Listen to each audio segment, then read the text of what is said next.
Hey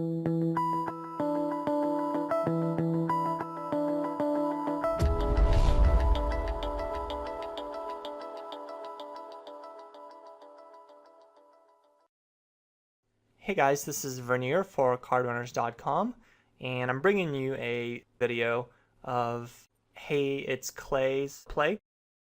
Let's get started. We have a limper from a weakish player. We are in the cutoff. I definitely like raising this Jack 8 suited here, just to take initiative with the hand, and to put some money in the pot in position, isolate ourselves against the weaker player. So he ends up putting in this weird limp raise, but it's like a min raise. So obviously we flat because a lot of good things can happen in position. And he ends up betting $1 here. Very frequently I would end up just flatting here because we're in position. But he does still have quite a bit of money behind.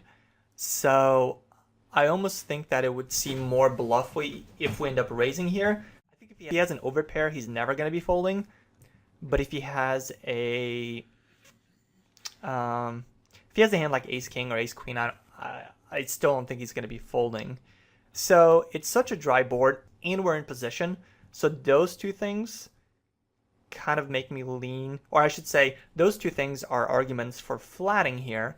But the fact that he's got quite a bit of money left behind, and it is such a dry board, that raising almost seems bluffy. I wouldn't raise a lot. I would raise like 275. So I think $5 is too much. So yeah, so I would raise just a little bit less to make it seem bluffy. Obviously, it's none of it matters if he has, an overpair, because he's going to continue. But I don't think I would raise it less because we are in position and we are still going to be able to get all the money in on later streets. So I want to give him some rope to hang himself. I want to give him the price to continue with a lot of different hands there. Pocket threes in the big blind. We end up facing a raise from the early position player.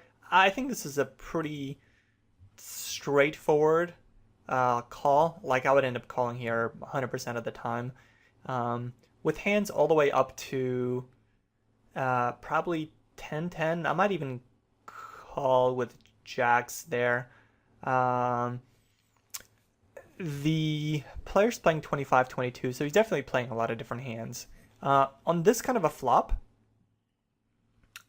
I would definitely check, and I think I would end up check. When we check raise, we definitely rep a hand like threes or fours. On the other hand, when we end up check calling, we rep a much wider range, just any kind of ace X, but the player might end up shutting down. So what I might do here is I might end up check calling the flop, and then I might end up leading some turns depending on the turn.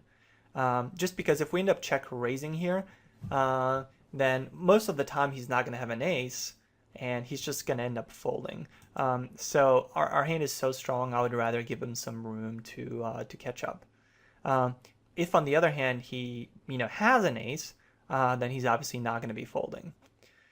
But we've got to play against the range of all possible hands that he could have, and I think most of those hands don't include an ace and are going to I think he's going to be continuation betting this flop with like all his hands, and we're so strong that I think check calling is the best option against this full range.